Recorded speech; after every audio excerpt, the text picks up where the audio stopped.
tuning in to the World XP podcast. If you're enjoying the content, please remember to drop a sub, drop a like, and leave your thoughts down below in the comments. With that, we will see you guys in the podcast. So I was showing my team a video yesterday on learning and the aspect of learning, and different ways to be able to remember the stuff that you learn and different strategies for it. And there was a bunch of different quotes from folks in there. But there was one from the creator of the subreddit, like change my mind or change my view. Crowder, that Crowder guy. I think so. Yeah. I've got the screenshot on my iPad. Mainly because I was thinking, like, what can I take away from this video? Because it was really, really good stuff.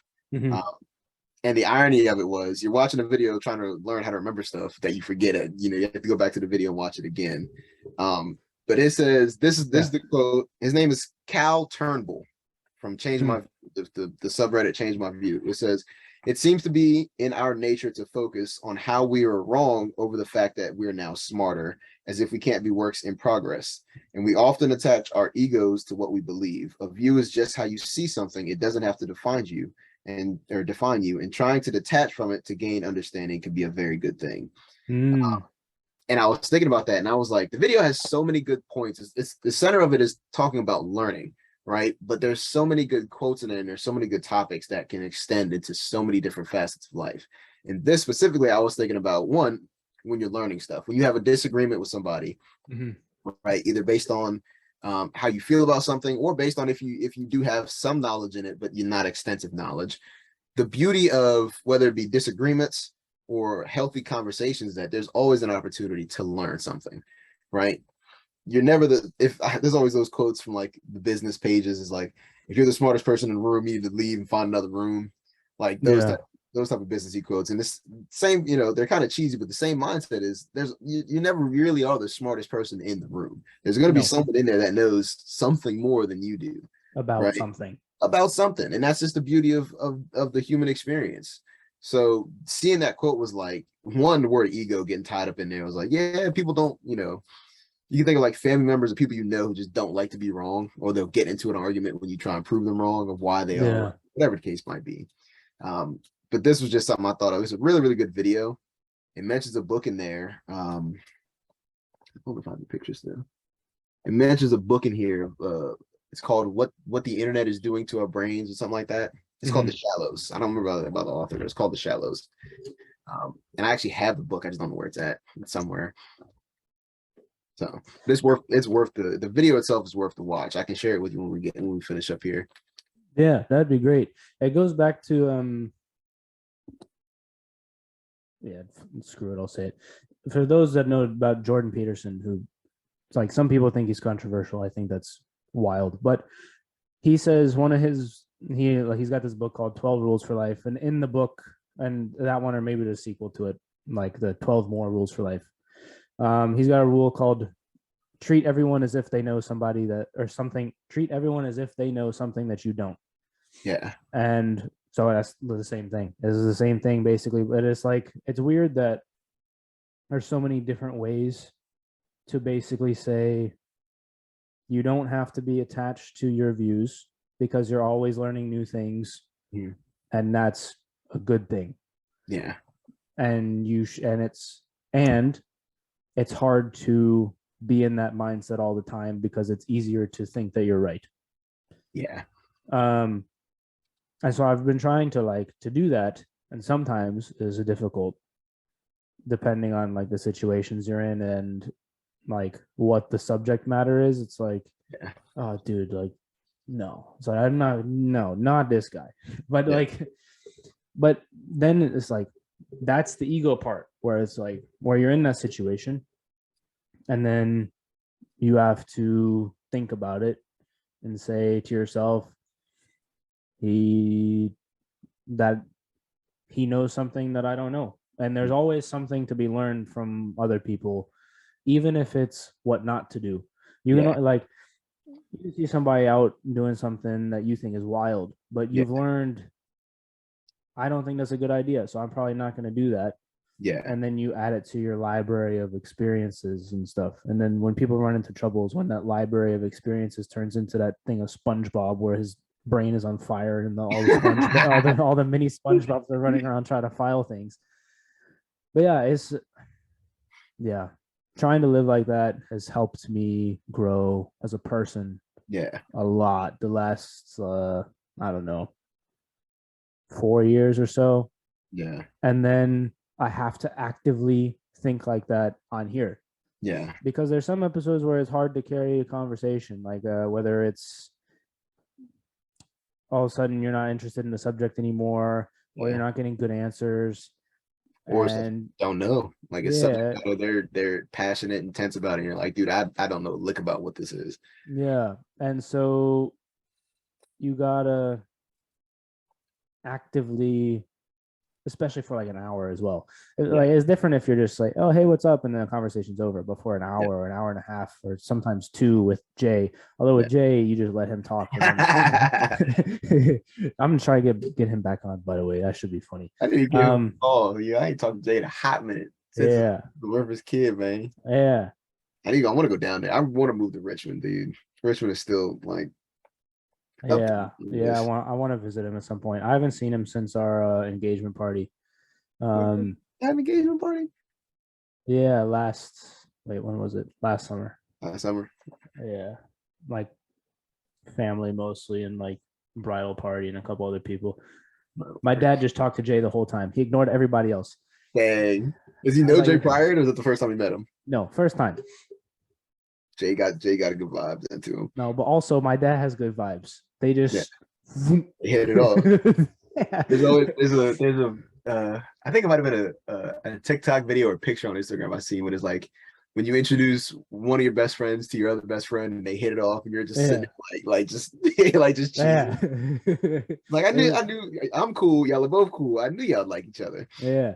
It didn't bother me because I had to go say hi to everybody else, like make the rounds and stuff. But I thought it was hilarious because other people were like, you need to say hi to your son's fiance's parents. He was like, nah, but this is more fun. Yeah. and then Tommy's walking around. He printed out 50 memes and he was and he hand them out. Yeah. Yeah. The best one, he said marriage is like pre-ordering a MILF, and he gave it to Jenna. Yo. Yeah, dude, that was funny. That was a funny day. He gave like 3 to Jay. Yeah, good times. Oh, jeez. But yeah, anyways, holding conversations is hard sometimes, unless it's with people like that, and just hit it off. Yeah, dude, that was funny. Somebody sent me a picture of their fridge, and the meme was still up there, and it's like, I'm not gonna say what it was. Yeah, but it was like a Tommy that's pushing it a bit, dude. Yeah, and it's still up on that fridge. Yeah, it's wild. But yeah, people are interesting generally. You're talking about the human experience. It's like all sorts of things in the human experience, dude. Like I was talking to Chris about when we were in Austin. Taryn and I were in Austin, and like the homeless population down there. And but then because we were at comedy shows and some of the comedians seem like they should be homeless also. Yeah. Just by how they are. Like clothing wise? Everything. Just like, like haven't got a haircut in forever. Yeah. Clothes don't fit. Like, and it's like we were walking down 6th Street after one of the comedy shows and we saw one of the comedians from the night before outside a bar smoking a cigarette, and we were like, I told a story on Chris's as well. So if these are back to back, my bad. But for people listening, but we saw the guy outside, and Taryn went up to say like, "Oh, like is it good in the bar?" Because he's standing outside the bar smoking a cigarette, which is like what you do. And he was like, "No, I live here." And I was like, "What?" He's like, "Yeah, he's like, I guess he lives in a room in the back of the bar or above the bar or something." Dang. And we were like, what? Yeah. Had to think about it for a sec. Yeah. I mean, I did a double take. Yeah. But it's not like this is not a residential area. There's no like, it's like downtown. Like the whole street is just bars and like tattoo parlors and like whatever. Yeah. We walked by a tattoo place that was open at 2 a.m. People were fucked up getting tattoos. I was about to say, I feel like that's a marketing strategy. Oh, for sure. You let them get a little drunk, and then we're like, "Oh, let's get a tattoo." Like people do like bachelor party in Austin. Like, Yeah. give the best man a tattoo when he's passed out. It's like, Yeah. Drag him over there and get it done. but yeah, but that's the vibe of the street, and he just lives in a room in the bar. I mean, as a comedian, he probably keeps it, it keeps him busy. I will say one thing I've noticed about comedians, and sometimes just artists in general, it seems like their lives are just way more entertaining than ours. Quote unquote. I don't want it though. Right. But I then don't want also, it. do they find their art or their craft in everyday situations? Right. Hit this example, I feel like that's like he's putting himself in a situation to just see funny stuff on a regular basis. I mean, maybe if that's what he's doing, then fair play. Yeah. But he also looked like the type of person that would be living in a bar. Yeah. Like, didn't fit look that- put together at all. Just Yeah. like he How did he get to this point? Dude, he asked Taryn and I during the show, because we saw him during the show. He was like, "Are you guys gay?" Because it was just me and him, like, at our table. He's like, "Are you guys gay?" And Taryn goes, "No." And he goes, he has a fiance. He points at me, and some blonde girl who's wasted in the back is like, "Ah, like couldn't be me or whatever." And this guy goes, "I look like this, and she looks like that, and I'm still happier than her." And I was like, "Yo." Dang, the comedian said that? It's like fried, absolutely fried. But it's like that's a place where the boundaries of the human experience are pushed in very strange ways. Yeah. It's really cool. Taryn got roasted the show prior to that too. Dang. That was funny. He was sitting with his arms crossed because it was cold. And he didn't have like he didn't have his hat on, so his hair's like and the comedian was like, he's like, "Are you from a Dr. Seuss book?" Because his hair was out. He's like, what did he say? Like, "You look like Thing One." He's like, "I don't laugh here. I don't laugh there. I don't laugh anywhere. I'm a square." And about to tell his arms are crossed too. Yeah. I'm sitting next to Taryn, and I was like, "Damn, you got to pull the hat down like that." Like, I was like, "Yeah, it wasn't me. It wasn't. Couldn't be me, man." Hey, who is this? Dude, I want to go to. I haven't been to a live comedy show yet. I want to go. It was a good time. You got to go to one in a club though. You can't go to one like in an arena because it's like it's different. There was only like 40 people in there, but the comedian was still like famous. Like, it wasn't like we saw nobodies. Yeah. Like, the openers were local ones. Yeah. But we saw a guy. The headliner wasn't. And we saw a guy there that opens up for like Rogan and Tony Hinchcliffe. Like, and he was living in a van until he went on the show, and then the big comedians saw him and they were like, "Yeah, you're hilarious. You're coming along for the ride." And, like, basically took him with him. Yeah. And see, I almost feel like when you put yourself in that position to just be ready, like if the door comes knocking, you're in a position to just piece out the situation you're in and go. And facts. You for sure. But this is the weird part. Is like we celebrate him for doing that, for being ready to go, and then the people that aren't as funny, that are still living in their van, we're like, "What are you doing with your life?" Well, but they're both doing the same thing. One is either more talented or got lucky or found what he wants to do. Like, it's weird. Like, people do the same things, and when it works out and when it doesn't work out, we're like, you shouldn't have done that. And it's like, yeah, you took a chance. Good job. Yeah. It's like, why do we do that? And again, when you go back to the idea of the human experience, right? Why do you think we do that though? Like, two people took the chance, and it worked out for one person, and one didn't for somebody else. And we're like, yeah, good job taking the chance. And then we're like, for the other person, we're like, that was stupid. You shouldn't have taken that chance. I'd say fear, right? Like, other people projecting onto them. Projecting their fears onto someone, right? Like, if the idea of, it's the same thing of like bullies, the same mindset of being a bully, right? Bullies bully people because they're insecure with themselves or they dislike themselves, so they bully other people, right? A lot of folks will say, this is a terrible idea. You need to get, there's no job security in this. You need to figure out, get it together, because it could be the same fashion. I would love to go be a comedian, right? Travel the country, go to shows like that, go to little bars, have a good life. I want to be on stage. I'm not saying I personally would, but let's say that the person who's projecting that fear wants that. Yeah. Right? And then somewhere along the way, either because someone else did it or again, fear overtook their decision making. They said, you know what? Nah, forget that. I'm gonna go find a secure position, find a secure job, and then just kind of work this career path out, with which you can see what a lot of folks will do, right? Yeah. So, and then one person who basically says, nah, screw that. I'm not gonna let fear take control over. I'm not gonna follow that path and pursue it, and it works out. You're like, yo, yeah, he's done it. He's hilarious, right? You notice that. Have you watched Kanye's documentary on Netflix? No. Dude. Should I watch it? Dog. It's worth it. You don't even have, like, the thing is, like, Kanye has said some off the wall stuff. Yeah. Off the wall, right? He's and the funny part is there's some stuff that I forgot he said, like, over the years. You know, even just look for the last years when he's trying to run for president, his hair was cut a different way. Like, he's done a lot of odd stuff, right? Yeah. But this documentary kind of opens a door into at least a life and a world that I didn't know about Kanye West, right? Like, the man, when he was coming onto the stage as an artist, no one gave him the time of day. I don't want to spoil it. I don't want to spoil it for the viewers, but no one gave this man the time of day. But from the jump, from day one, this man knew he was good.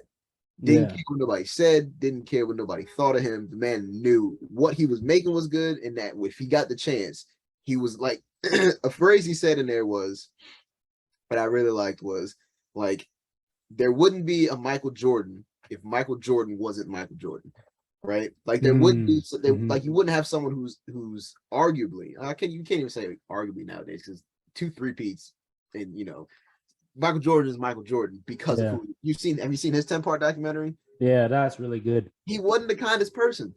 No, his teammates will say it. He was kind of rude. He was mean, right? He was kind of arrogant, but it's like, dude, when you hold yourself to that high of a standard and you believe in it, it's such a dichotomy when that type of mentality or that type of, and there's ways you can do it, you know, maybe a little bit more polite, but at the end of the day, that thinking of maybe I can do it a little bit more polite isn't going to get you to where it got him. Yeah.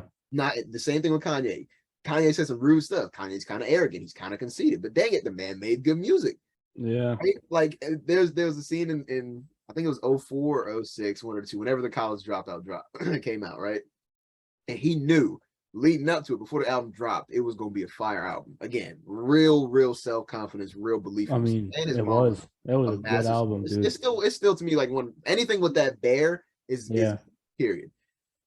The fact that he won, if not 3, he won one for sure Grammy, if not 3 off of that first album, right? And his speech was like, it was so Kanye-esque, and it set the bar for who Kanye was, where his closing Grammy speech was like, you know, the one question everybody wanted to know, this, that, and the third, what would happen if Kanye West didn't win, right? And then he says, well, I guess we'll never know. Holds the Grammy up and walks off the mic. The most Kanye West thing that you can think of from 2004. Dog, that is 18 years ago. Yeah. He's still been like that, right? Yeah. So it was just, as much, you know, again, as dumb as Kanye could be with certain stuff and some of the stuff he says, you can't deny the man had, like, when you believe in yourself and you produce the quality of work that backs it up, right? It's almost like you can't argue with the results. Forget the personality, forget who he is. When it comes to music and it comes to an artistic expression of yourself, man proved that he made good stuff. Yeah. I feel like that's kind of the very, very, very, very, very best in everything are all, like, apparently Elon is a bit of a nightmare to work with, but he's like the smartest dude on the planet, or one of. Like, someone's got to be that. Someone, and that's what kind of stinks is that, again, the mindset of why are you like this? Why do you go out and do this? Why are you sleeping in your car trying to pursue this craft? Someone's got to do it. Yeah. And everyone's route isn't going to be identical, right? And sometimes the route that gets you to the top is not the one you would want to ever repeat, right? Yeah. It's weird because I think people don't want to, or it seems to me that the thing that gets swept under the rug in these conversations of, like, celebrating risk or not is the talent and the self-awareness of the talent, right? Like, Kanye knew he had he knew the talent was there. Yeah. But like some 50-year-old guy that's still trying to be a stand-up comedian, it's like, all right, dude, it's probably not good. You're probably not that funny. Like you get some laughs at some clubs and you do this and that, and that's fine. But like, I think it's the self-awareness. I almost think we celebrate the self-awareness to take the chance on yourself and the self-awareness to know when to not, if that makes sense. And it's less about like it's taking the risk, but you gotta learn from it. But also taking an educated or calculated risk. Yeah. Right. Like this guy that's opening for Rogan, Hans Kim, is the one that he was living in his van. Like that's a calculated risk. Because that dude is hilarious. Yeah. And he had to have known he was good. Yeah. Like Tony Hinchcliffe makes fun of him for having a spreadsheet with all his jokes and like crafting his acts to like he's got like a joke about this, joke about this, joke about this. Hey, these are all the same. And then he goes and works on them like every night at open mics. He goes to craft like the jokes. Like crafting a joke is hard as hell. According to Nathan, the guy that I had on the podcast. Did you listen to that one? Not yet. It's because I was just checking YouTube before we jumped on here. Go listen to that when you get a chance because it was eye opening. Nathan Habib, I think it's 50, episode 50. Eye opening. How to craft a joke. Because comedians use this thing called word economy, and one word can make or break a joke, like somebody laughing or not laughing, and they work at it and they work at it and they work at it to get it exactly perfect how they want.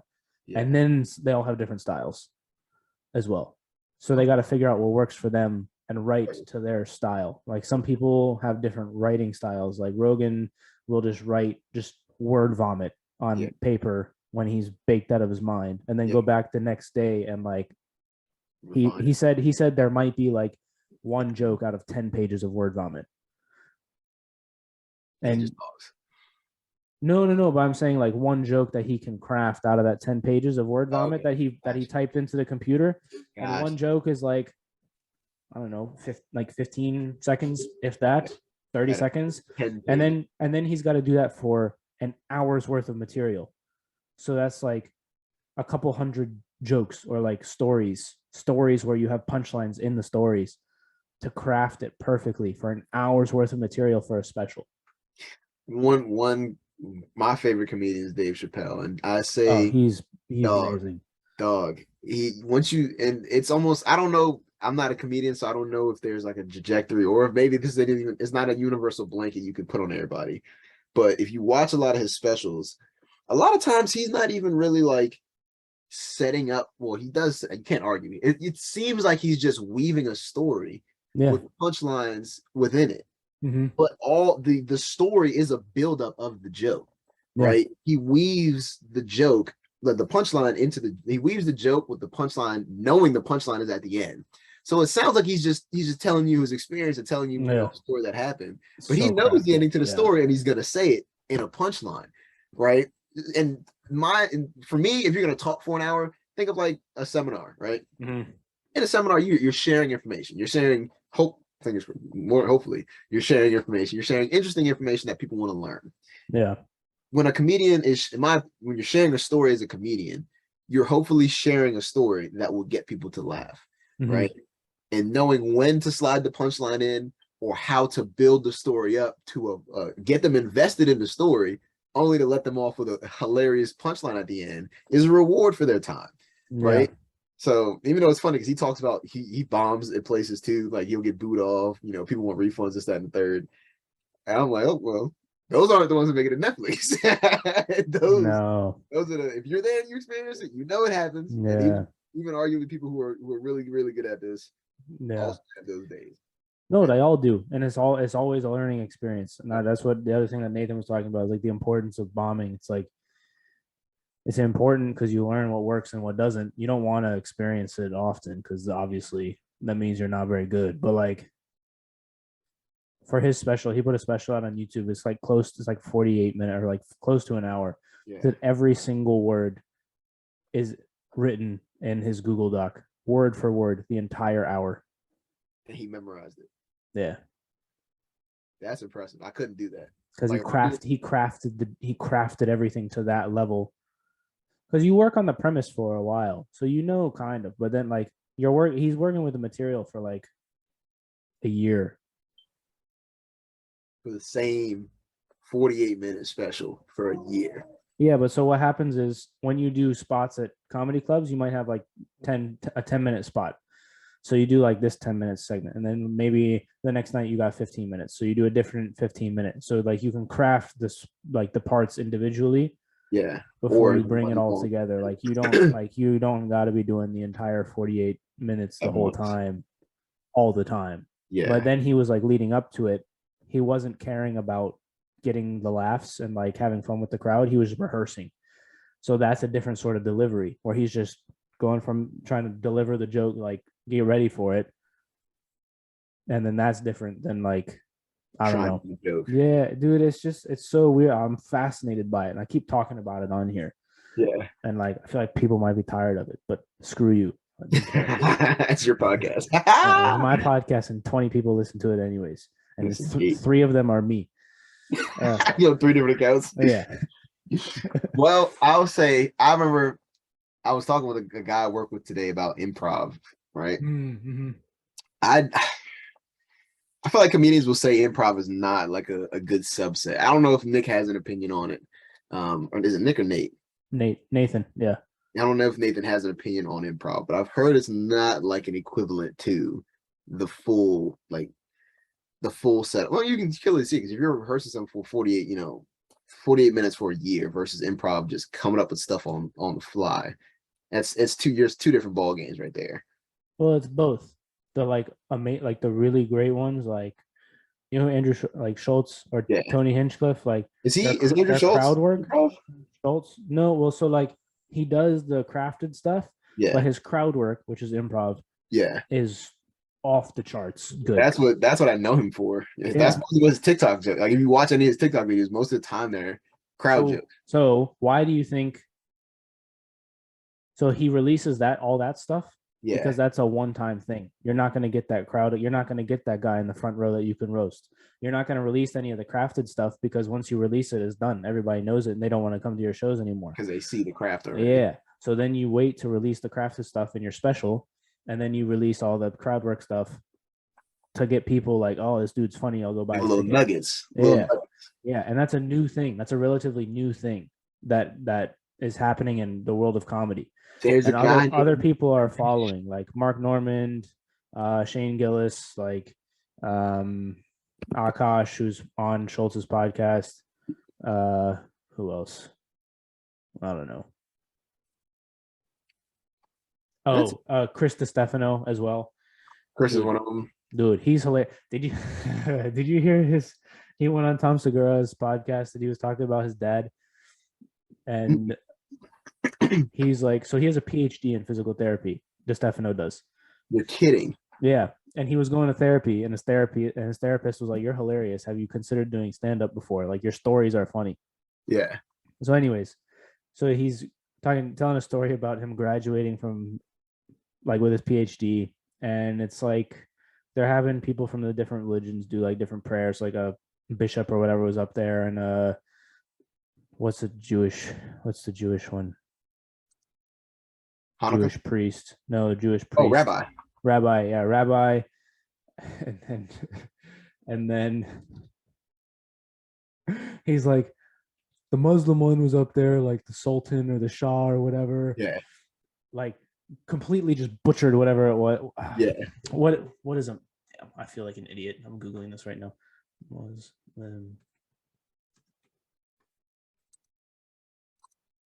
Imam. Yeah, the Imam was up there, and he was like, oh, so like the Shah or Sultan or whatever, like he got it wrong on purpose to add comedic effect. And he's like doing the story, or like doing the prayer in Arabic, and he goes, there's dead silence, and I hear from the back, Hakuna Matata.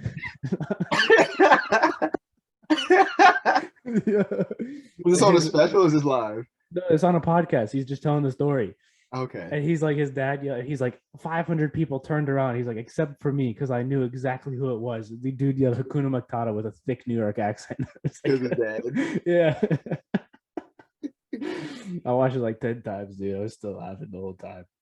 But yeah, so like they release these parts and like the podcast, they do the podcast is like because they tell stories like that that are hilarious, that aren't crafted bits yet. Yeah. So that's why they can release those, and that's why they don't release the other stuff. So Nimesh Patel is one of them too. who? Nimesh Patel. Oh, I've heard of him. He's funny as well. He is hilarious. I'm pretty sure he'd be drinking on stage. I mean, he's always got something. A lot of people do. A lot of people do. Shane Gillis always has a beer with him on stage. Big geeks, man. Yeah. And it makes me like then as we sit here and continue to talk about it, I want to go to one of these shows, like an actual show. We'll talk later. I think there's some people coming to DC's relatively soon. We might be able to go because the DC Improv. That's where Schultz's crowd work special was the DC Improv. Okay, that's where he filmed it. It's and you remember? Improv. No, it's just called. It's a comedy club called that. Gotcha. But they're prepared stuff as well. They do this. Yeah, it's everything. Gotcha. Do you remember Mo? He played basketball with us. Tommy's roommate. Not Jay's friend Mo. I was about to say that's the one I know. No, the lanky one from somewhere, I think India or Pakistan maybe. He's Tommy's roommate. Was he super big in long the arms? Was he big in the shoes? Yeah. Yeah. So he went to go see Schultz and Akash before they got big in DC. And so but anyway, we'll talk later about it. But I think if you're down to go, like we'll find tickets and he'll be down to go, and then we'll make it happen for sure. All right. For those listening, I'll leave the comedy alone. But basically the reason I'm interested is because it pushes the boundary of what's acceptable to like say in certain situations, and their job is to find the line where it's still funny and acceptable, but like also pushes it to where it's like, ooh. They gotta find the line, and that's what's interesting to me. That's been the nature of comedy, in my opinion, across the board. Like if you go back to a lot of like even like 90s and even prior to 90s comedy, it was raunchy stuff. Like there was some of it, but then there's the Seinfelds who are like, "What's the deal with airplane peanuts?" It's like, dude, yeah. There was a famous black comedian like early on. Pryor. Yes, Richard Pryor. Yeah. Richard Pryor. Lord, now you want to talk about a little more raunchy than you would think. How he passed? I didn't realize he passed away. Yeah, I think he had MS, dude. He was. I've heard some of his specials. Well, there's no video to like get people in trouble, so you could say whatever you wanted. Say whatever you want. Yeah.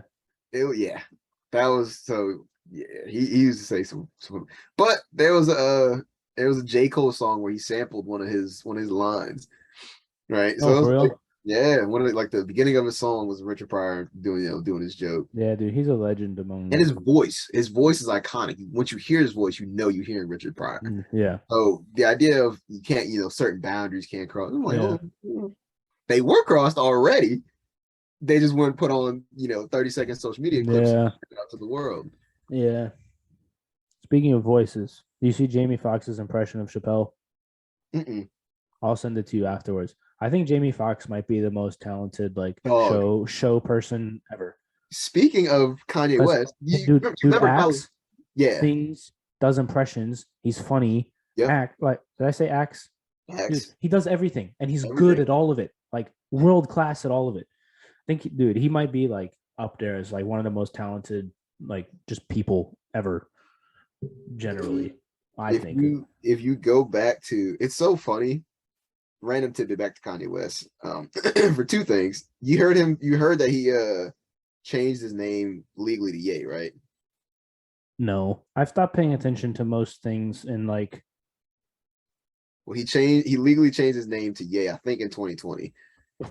But if you search Ye up on Spotify, it still pulls up Kanye West, but it's not. They haven't changed it to Ye. Anyways, if you go back to the College Dropout and listen to like the album straight through, it sounds like Bernie Mac. And the time that it was, I thought for years it was Bernie Mac. It sounds smack like him. When you watch his documentary, it's Jamie Foxx. in Dude, this that's weird, insane, funky bro. voice. Weird, funky, like the intro song. There's one, I think it's like the beginning of graduate. It's like a skit before graduation, the song graduation, where he was like, Kanye, you need to play something for the kids. You gotta play something for the kids. It was like smack like Bernie Mac. It is Jamie Foxx throughout the whole album. Any odd voice you hear is more than likely Jamie Foxx. I didn't realize that. Talent, dog. That's not surprising. And he had his own TV show. Yeah. He did a Kanye impersonation on Ellen.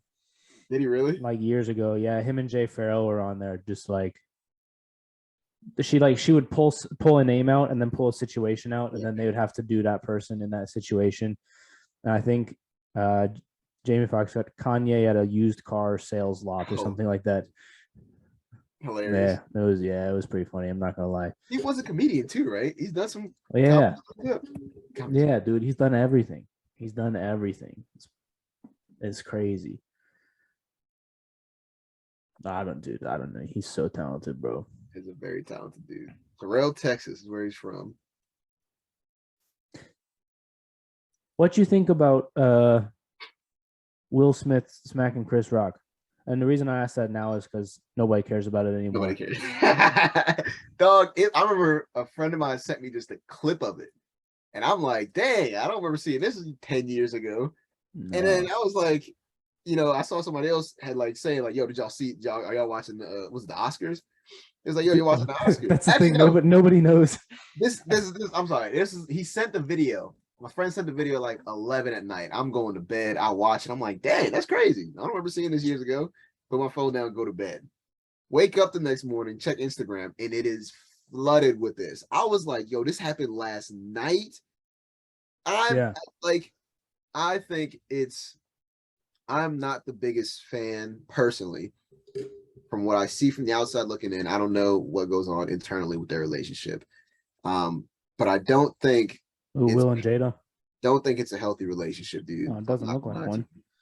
Like, it's everything that happened with August, and it's so ironic because I used to love August Alsina back in the day. He used to be my the artist I wanted to emulate in terms of hairstyle, personality, and whole 9 yards. It's crazy. And then he fell off out of nowhere.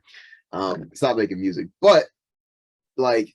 Yeah, Jada voodoo magicked it out of it. Dog, and then that whole red table discussion crap. It doesn't seem like a healthy relationship. That was the complications one, or what was the word they used? Entanglement. Yeah, that one. Dog, and I'm like, it's Will Smith. It's the Fresh Prince. He could honestly, respectfully, I feel like Will could do better if he wanted to, right? And this, I don't want to offend anyone about it, but if you're gonna treat a man as it's almost like no, I ain't gonna go there, but like he was a lot of people's childhood favorite growing up. Yeah.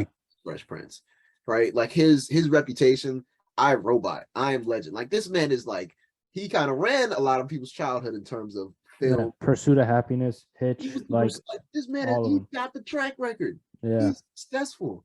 How was he getting? And I guess it's a true testament again to the human experiences. No matter who you are, how much money you got, and how successful you are, still got problems. Toxic relationships, all of that, abuse, all of that still comes, right? I mean, everyone, you can navigate it differently, but don't think because you have the success and you have all of this that you're immune from it. And I think he's a prime example because that to me that was a flare up. One, apparently Chris Rock said something about Jada in 2016, the last time he hosted the Oscars. Right. Yeah, but I don't even think. I think that one was mild, also. Yeah, it wasn't. Yeah, it wasn't crazy. And at the end of the day, he's a comedian. Again, when you're talking about I put them in the realm of being able to throw the bows a little bit, especially if you do that for a career. If you're just if you're just up there making jokes, you don't make jokes on a regular. That's another thing. If you get paid to make people laugh, you can't really be mad when they host a show, do what they do for a job, right? Yeah.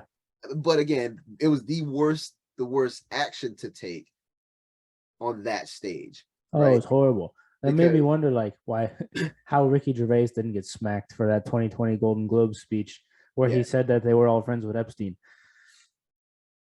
Did you not watch it? I didn't even see that.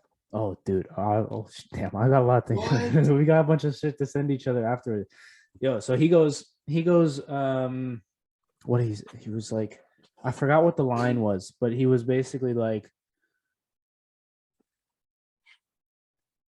he was making a joke about, oh, what's the show? Not Stranger Things.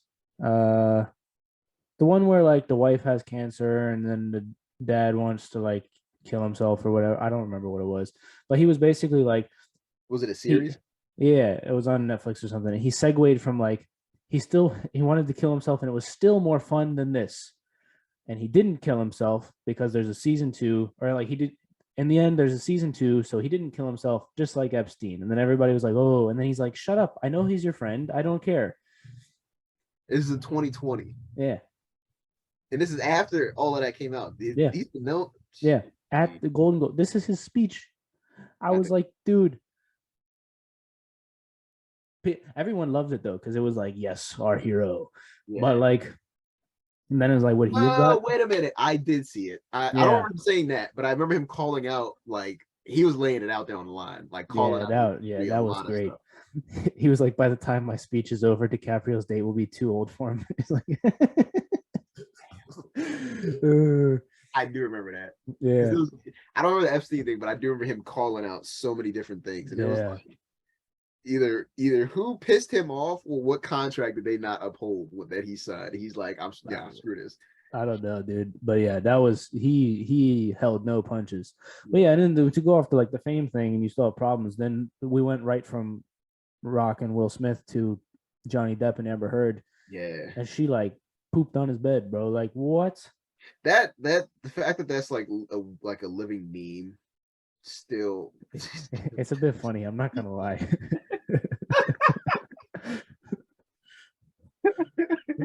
Dude, like, what do you do after that? You throw the bed away, you just change the sheets, you get the mattress. Like, what needs to be adjusted?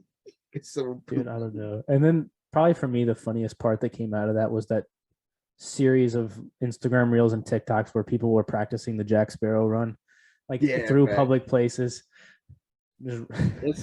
I don't think leaving him out of the Pirates of the Caribbean, if they even plan on making any more, I don't know if they're gonna make.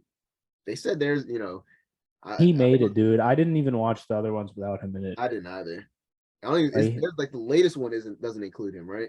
Yeah, because she hired somebody to write a hit piece on him, and then she never paid him, apparently.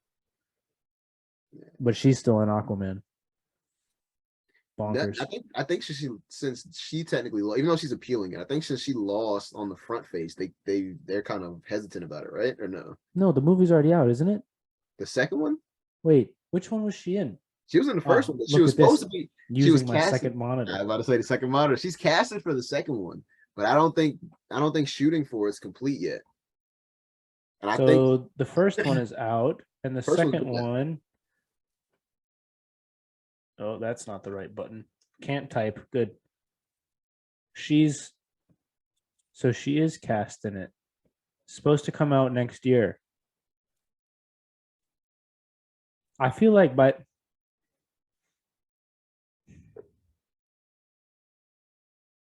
it's supposed to be out in a couple months, like at the end of this year, or like early next year. I feel like the actual shooting for most of the movie is done. Yeah. By now. Because this is the example that I'm going to bring up because I just heard it, but they finished filming Star Wars Episode 3 in 2003 and it got released in 2005. Dang. Probably all post-production. Adding yeah, but they still did all the scenes and stuff before. Yeah. So I feel like let's see, spokesperson confirms Amber Heard has not been cut from Aquaman 2, and that was a week ago. So I don't know. I don't know if actors get royalty for how much money a movie makes in the box office. So you already got paid for the movie. So regardless of if you can boycott the movie. I'm thinking of what people might do. You can try to boycott the movie. Ain't gonna take the money she's made from it away. So the question now is it a good movie or not?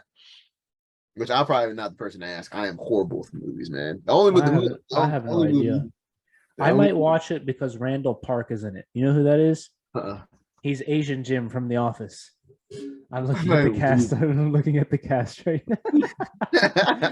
You learn something new every day. And the guy that played Jango Fett is in it too. From the classic movies? From episode 2 from episode 2. That Tamura Morrison guy, and I think he played Boba Fett in the Book of Boba Fett. Okay. And also what was this guy in? William Dafoe he was a Green Goblin in one of the Spider-Mans. They're like the 2002 Spider-Mans. He was the Green Goblin. He's in it too. And Jason Momoa, obviously. Yeah, he's the original Green Goblin in my mind. Yeah, me too. This is a bonkers cast, actually. And that's for he was in the first. He was the guy who helped Aquaman in the first movie. Who? William Dafoe. Oh, really? Yeah, look him up and then Aquaman. Oh, I mean, I'm not gonna watch it. I don't. I'm just saying the cast is like, in terms of star power, is actually like all over the place. No, it's there, dude. They've like, if I recognize a lot of the people on here, like, that's gonna be solid. And Nicole Kidman is on here, and Jason Momoa, obviously, and Amber Heard, who's so famous, great actress. You know, she's done nothing wrong in her life. Did you watch the new Joker? No. I don't know. I heard it's a really good. It's a good movie. Speaking of videos and movies getting released, did you see Brandon's music video? I saw him recording it. So does the video start with him in front of like a desk working on it, or like a studio? Okay, yeah. I seen the clip of it. It was on a story. He put it out today. It dropped today. You should send it to me when we finish. Yeah, I will. Brandon. Oh my goodness. Yeah. So this podcast will come out before I did the one. So him and I recorded one earlier this week. Yeah. His story is actually nuts, dude. I don't know how much. Prior to Mary Wash? No. What he's been going through the last couple of years. And is it? Because I'll leave it. I'll tell you off later because I don't. Is it in his episode? What? Is it in his episode? Yeah. That's what it's about. Gotcha. Yeah. So go listen to it when it comes out, people. Say less. Cool. Let's see. Is there any Marvel movies coming out soon? I don't know. I don't really care that much. I'm not gonna lie. I feel like after Endgame, it was kind of like. That's exactly what I was thinking. I'm Eternals was the acting and the pacing of Eternals was off to me. Oh, I take it back. Doctor Strange and all them are coming out soon. Yeah, and Thor's new movie, which hopefully is hilarious. Yeah, did you see? Oh, yes. Yeah, I want to see that one. Dude, apparently... I take that statement about Endgame back. Dog, apparently... Wait, about who? About Endgame and then it being over for me, I take it back. Because I went to watch Spider-Man No Way Home and... I still haven't seen that. I'm trolling, dude. I heard it was like the ultimate fan service. Yeah, it's really good. I liked it. I'm waiting for it to hit Disney Plus. That's really it. The end made me a bit emotional. Yeah, I'm not gonna lie. Don't spoil it. I've heard so much about it, and I was like, oh yeah, I still haven't seen it. Thor: Love and Thunder premiere. When is this? But I've seen like numerous articles of how well of an actor Christian Bale is as the God Hunter. As what? Wait. Oh, in this movie? Oh, he's the bad guy. Oh, is he really? Oh, he's the bad guy, and I've heard the God Slayer. God Slayer? I don't know, but I kind of want to watch it. Like, I'm watching. I mean, I wanted to anyways. I think Thor is probably my. So for me, Tony Stark is my favorite. Yeah. Of them. But he kicked off this entire. Yeah. Like Iron Man 1 is like one of my favorite movies ever. It's hard to not put it up there. Yeah, and then behind him for the Avengers, Thor is like. He's second for me, dog. Yeah, he might be. I'm trying to think of who else. Yeah, he might be second. I think. Do you consider Chris Pratt like Chris Pratt's character in Guardians of the Galaxy? Like, he's not really an Avenger, but like He was in there. Like he's But funny. I will say this, dude. I remember Guardians. That series holds a special place in my heart because Yeah. I never watched. I didn't read the Marvel comics of Guardians of the Galaxy back in the day. So I remember this was like, what year did it come out? It was like 2018, right? 2017, Yeah. the first one. Okay. Side note.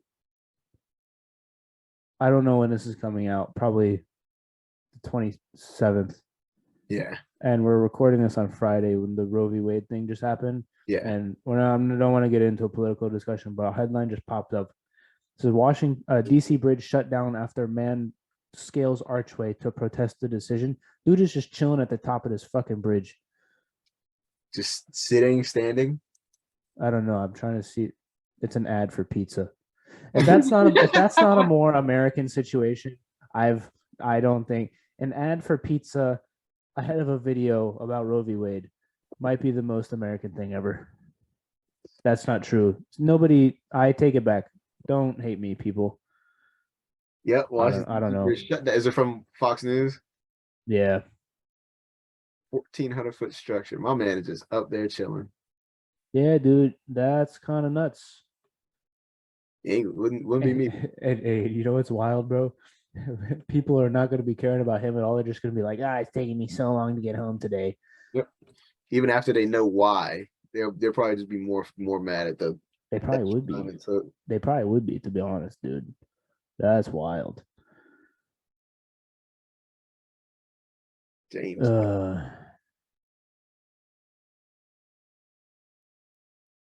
Yeah.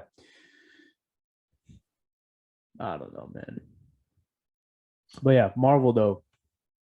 Want to see Thor? That's gonna be a good one. That's probably really sure. When does it come out? Do you know? That's a good question. I have no clue. All right, Google on the second again. Google it is. When does Thor? There's actually an interesting video about Google. Do you watch John Oliver's Last Week Tonight? No. Is he still in the late night net cable stuff, or is he on? It's on HBO. I watch it on YouTube. I don't know. I stopped watching like all those, like the John Olivers, the Trevor Noahs, the Jimmy Kimmels, the Fallons. I stopped. I don't watch them anymore. Really. I will say they got a bit annoying to me. It kind of, because again, it's like, I'm pretty sure someone writes their jokes, and they just execute it because they are who they are. Yeah. But a really good one to watch. If you look up just John Oliver and then look up tech monopolies, like technology company monopolies, it's worth the watch.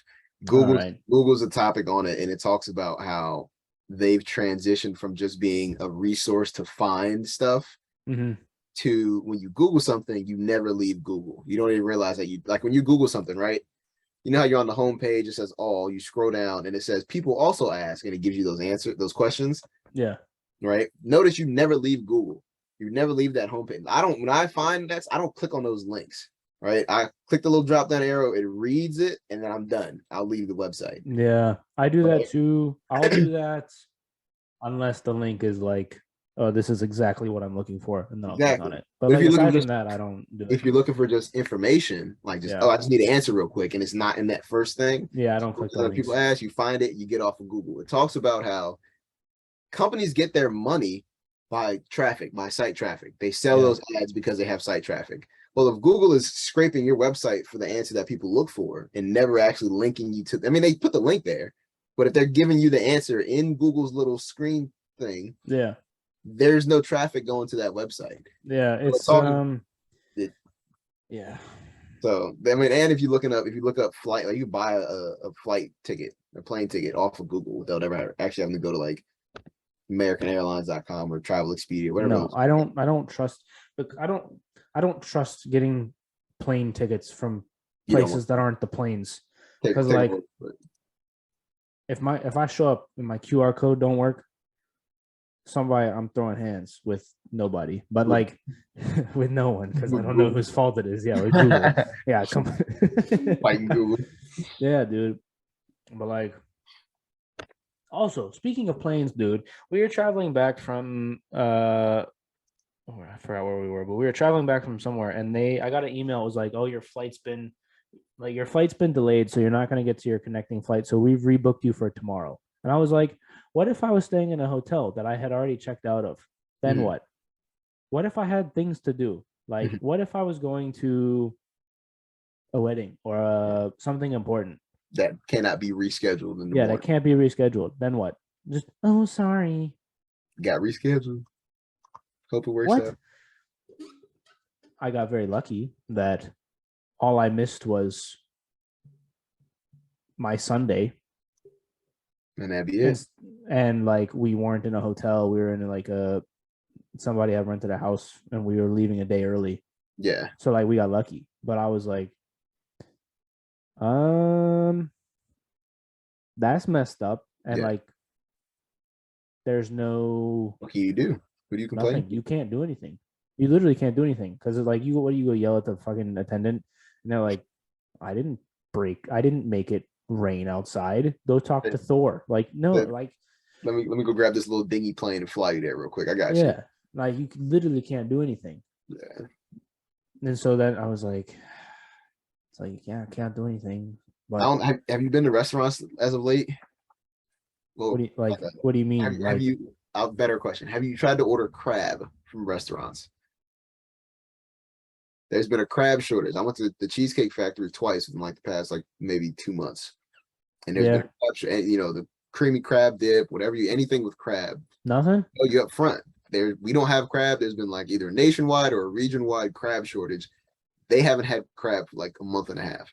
I'm about to just dive into Chesapeake and give me some crabs, bro. And then my whole thought is that exact same thing is, well, there's going to be someone who probably got mad at the server saying that there's no crab. Like, oh, let me grab my diving gear real quick. Let me go grab you some Maryland Yeah, crab real quick. Go cook this up for you. Like, how are you gonna get mad at someone who's trying to serve you over something that the entire region cannot obtain? yeah, that's wild.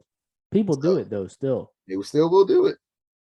And the crap is like, you know, and that's the weird thing with private if I business. was a server or somebody like that, I would respond in that way. Like, oh, let me just go get you some crabs real quick, sir, from the ocean. Let me go diving real quick. I Yeah, got you. let me fly you on my hot air balloon to like wherever you need to go. It's like, no, that doesn't work. It doesn't work that way. That's wild. But yeah, speaking of food, dude, people, everything like I was buying chicken, Mhm. and it's like double Crazy. the price. It's crazy expensive. Gas is double the price. Eggs are like double the price. Like, When I do my rip. budget, I section off like I split between supermarket and restaurants, right? And I think I spent like $250 in May on restaurants alone. I've yet to go to a grocery store and like observe the price of like essential groceries like chicken, like rice, eggs, No, milk, all of this dude, stuff. it's not. It's All I've heard is that the stuff is through the roof. I forgot where. I think it was in a YouTube video I was watching where someone was saying that where they live at, grapes is now $8. I don't know how much grapes is. The last time I went to the store, I paid so a normal run for me Yeah, is like around mid 100s. yeah. I paid like 220 last time. $70 increase. For like the same, Yeah. for like the same, maybe I here. mean, yeah, I mean like give or take a couple things that like you only get once in a while, but Yeah. generally like yeah, It's no bueno. no. And you know how much more I'm not getting paid? That's $70. Yeah. I love you, work. You've given me a job and I appreciate you. But also cost of living bump would be I had nice. a friend, or actually not a friend, a friend who calculated the cost of inflation, or the percentage of inflation, which was 7%. So he was saying if your company has not given you a 7% increase, they're actually paying you quote unquote less based on inflation. Yeah, yeah, it's just how it works. But like the thing is, so with my company, like we're tied to like we said that we were gonna do a certain amount of work for a certain dollar amount. You can't change it. Yeah. The So I mean, contract word. yeah. So it sucks. I mean, it is what it is. Like I'm not like my company's great and like they treat the employees really well. And it's not a them problem. It's a world Market, problem. it's Yeah, economy. it's everything. So Economy. yeah, it's I don't know, dude. Which It's is like it's odd being like at an age where we're young adults on like the cusp, it can go either way, but on the cusp of recession, right? Like as kids, we're live, we made it through. yeah, We somehow. didn't have to bear the brunt of dang, freaking eggs is $5 now, as you did maybe back in 08. And I don't know if it was, $5 back then, but it might be $5 now. I don't know, but I think we did in some ways. We just didn't understand. Didn't We understand. probably did in some days. Like, hey, I need new shoes. Hey, sorry, No. can't get issues. Yeah. But again, we survived. It wasn't Yeah. it wasn't a catastrophic. It wasn't throwing fit. It might actually happen in real time, but it wasn't massive enough to like alter the course of stuff, right? Oh, I just heard my mom call. I'm hoping that that's the case now. Yeah, That like we'll get through it. Like it'll suck, but like if I feel like people know how to manage their money more better now than they did 20 years ago. And I'm hoping we're able to kind of get through it and get out the other side stronger for it. But also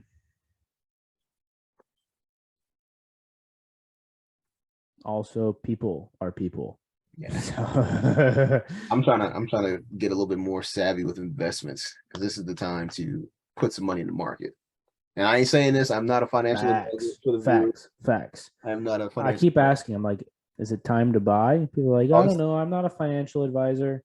I would say, I mean, the thing is, look at trends. Look at trends over a year. And it's hard. That's the purpose of financial advisors is everyone's financial situation is different, right?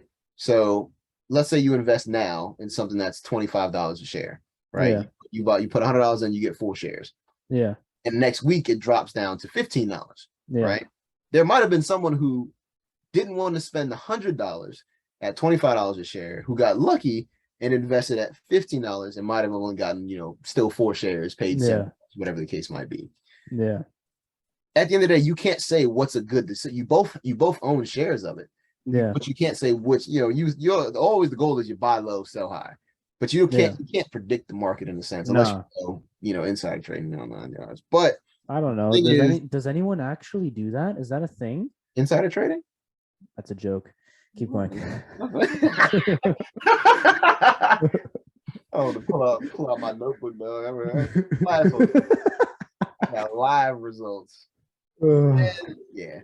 But it's like, you make the decision of when you want to buy in, when you're comfortable to buy in and when you're comfortable to sell. And that was one thing I did learn is you want to have a sale price or a profit amount that you're comfortable with. And that's where I messed up with Dogecoin. I remember I bought Dogecoin back when it was like 1900ths of a penny, right? Like zeros. Oh, did you not sell? Dog.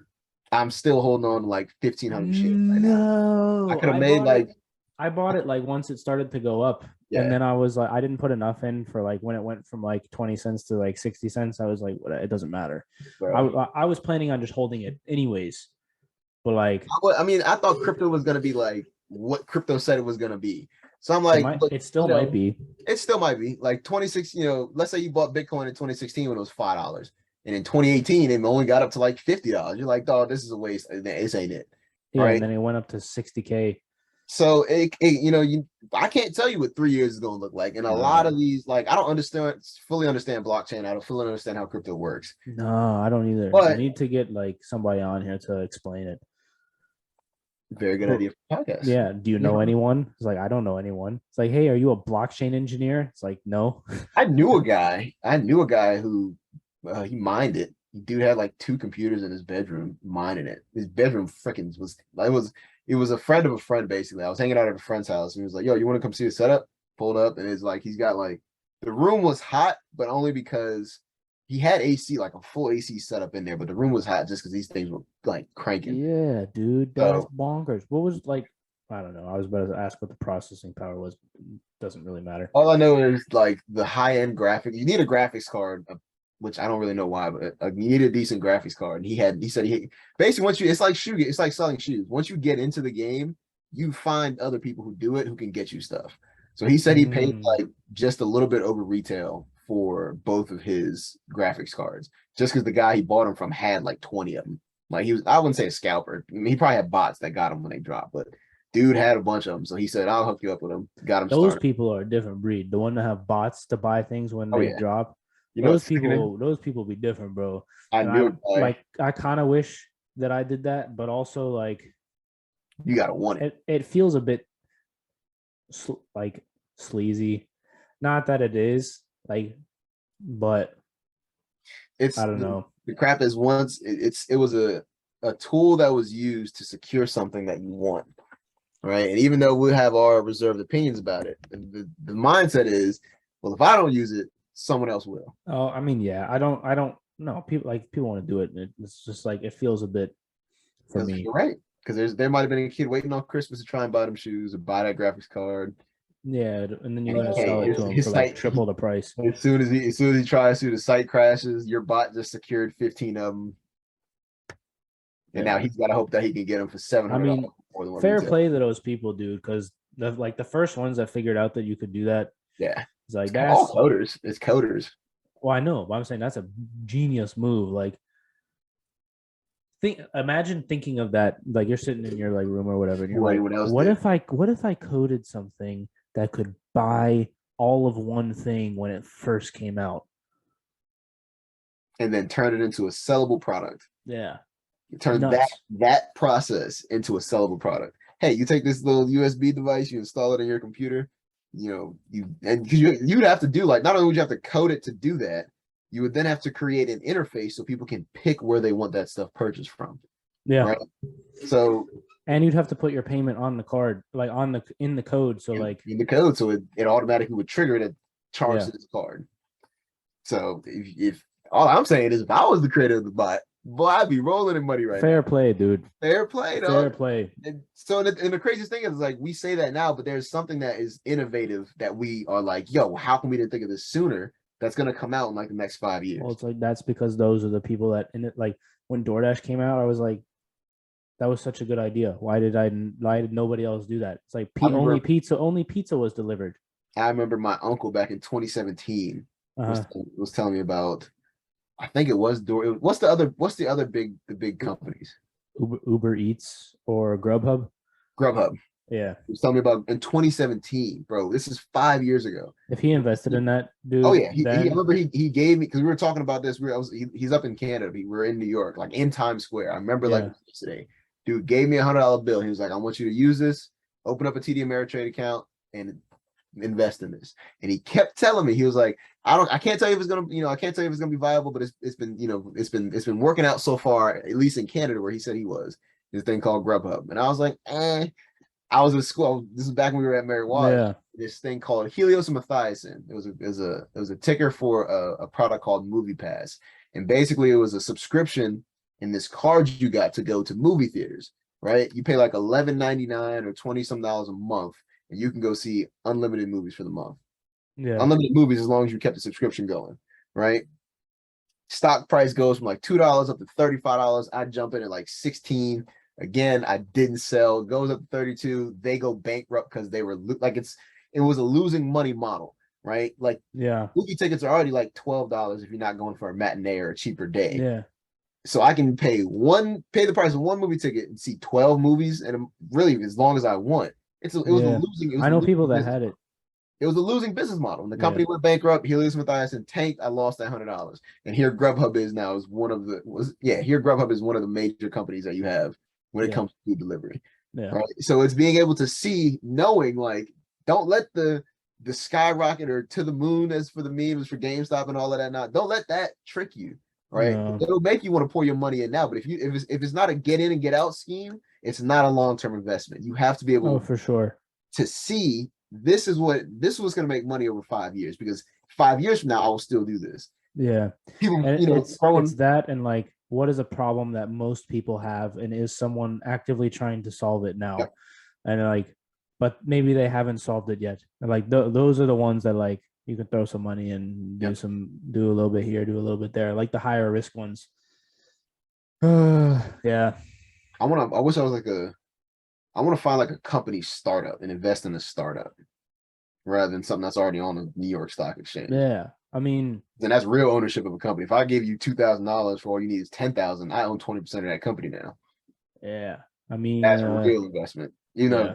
I don't know what business you need $10,000 to start up nowadays. You probably need more, but I mean, it depends on what you're doing. yeah, it was all The online. barriers to entry to a lot of things are really low right now because the internet exists. Yep. But the barriers of entry to other things are, by And the again, same token, because the internet exists, it's higher because the quality of the products are higher because you can get stuff from wherever you want in the world for cheaper. if you So look it's like it's both. It's like the actual cost for barrier to entry is lower, but the quality of the products is higher. Like you have to put out, because there's so many, because the market's saturated with all these different things, you have to actually, like, your idea can't just be good. Like you got to have a good product with the idea as well. yeah, And so that makes things a bit, I don't know, it's just different. It's just different now. yeah. I'll say last point because we've been on for a little.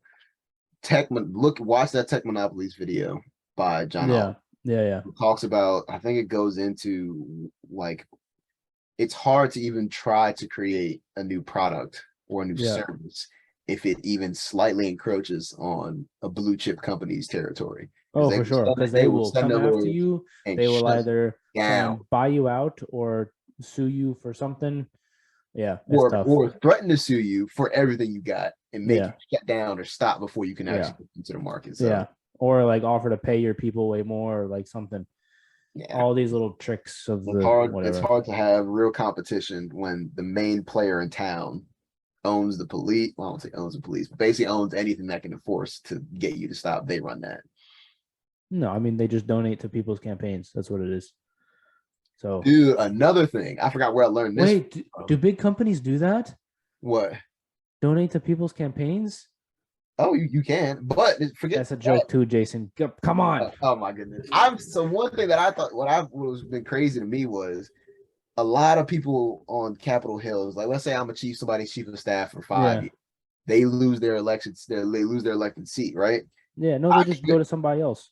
Well, they could do that, or they could just go to the tech industry and get hired on as a lobbyist. You already know people. You live in Washington, D.C. I can make six figures, probably closer to $150,000, $200,000 because I already know people. I know the lay of the land. I just now work for Apple. Yeah, it's just a cycle. Then they just cycle through back, and then their guy gets elected again, and then they go back and work for him again. There is a high percentage of rotation of like 60% of like the tech lobbyists were at some point either staffers or lobbyists for specifically other organizations, and they already have the connection. So it's like, why worry about trying to hire somebody to make those connections? I can hire you. You already know everybody.